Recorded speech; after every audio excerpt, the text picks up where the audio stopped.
Hey y'all, it's me, it's Pastor LP, and tonight I just want to thank y'all for letting me go on vacation. I think I'll have a good relaxing trip, but I didn't want to leave y'all without a message, so I thought I would record this. It is currently Tuesday night at 9:18 p.m., so yeah, so I'll be quick because I got a shower.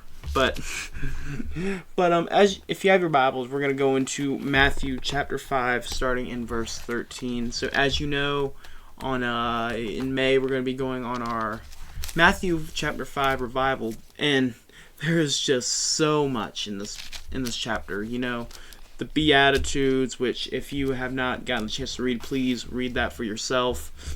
And then there's another part that we're not going to get to discuss, sadly, and that is salt and light. It is about 3 or 4 verses. Yeah, 4 verses. Yeah, but very, very powerful, and definitely something I think the church needs. So I'm just going to read this real quick, and we'll talk about it. You are the salt of the earth, but if the salt loses its saltiness, how can it be made salty again? Is it no longer good for anything except to be thrown out and trampled underfoot? If you are the light of the world, a town built on a hill cannot be hidden.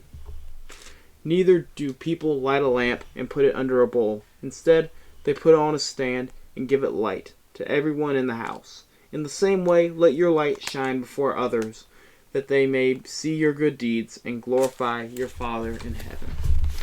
Alright, so there's 2 parts to this, and first we have, the salt. I was kind of contemplating, what does this mean? This whole, if, salt loses saltiness, it's nothing more than just be trampled on the ground. And, I couldn't really figure out what Jesus was trying to say there. And then eventually, it kind of clicked on me, is we have people in the church nowadays that are kind of like unsalted salt, They come to the church, they hear a really good sermon, and they love it, they're on fire. And then, a few weeks later, they start to lose that salt, that kind of fire they had. It kind of just blows out, give it a few weeks, We've even seen it in this church, it's no matter if you got 5 or 2,000, that's just something that's going to happen.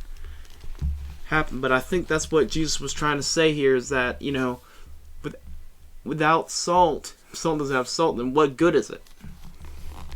And so, the second half of this is the light. You're the light of the world.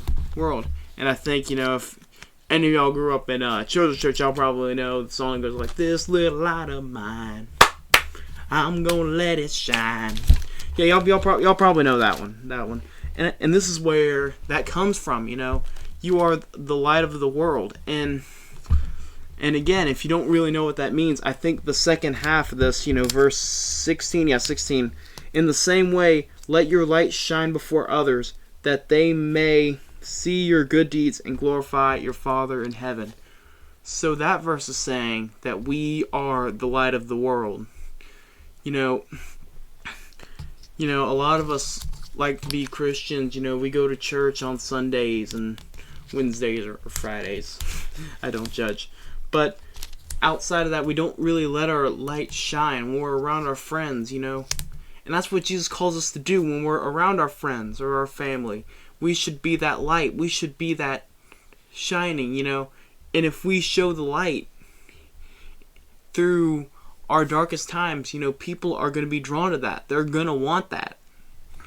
So I think that's what he's kind of trying to say, Don't just let your light just hide under a bowl, kind of like that. If this was the light, and don't just cover it up when you're around your atheist friends. And I'm not saying, just walking around talking to Jesus, telling about Jesus to everyone, because I'm just gonna give y'all a little secret. I'm gonna ruin every Baptist dream, but just walking around talking about Jesus isn't gonna get us much anywhere.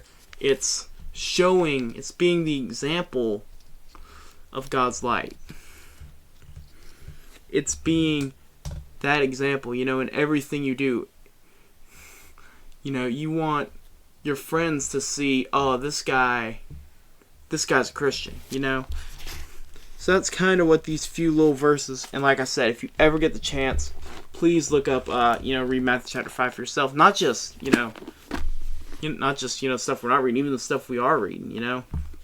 And even if you got time, go 6 and 7, just read the whole Sermon on the Mount. There's some powerful stuff in there that I think you're really going to like. But yes, thank you all so much. These are pre-recorded, so I don't know anything that's going to happen in the next few days. But like I said, you guys are all amazing. God bless you. And next week, our associate pastor, Mr. Dagisfield Donkey, will be preaching, so that'll be fun. And then that Monday is going to be the start of our Matthew chapter 5 revival, so you do not want to miss that, okay? So please go join our Discord server down in the description, and let's get excited, alright? Because it's about to be big. Alright, thank you all, and remember, love God, love people.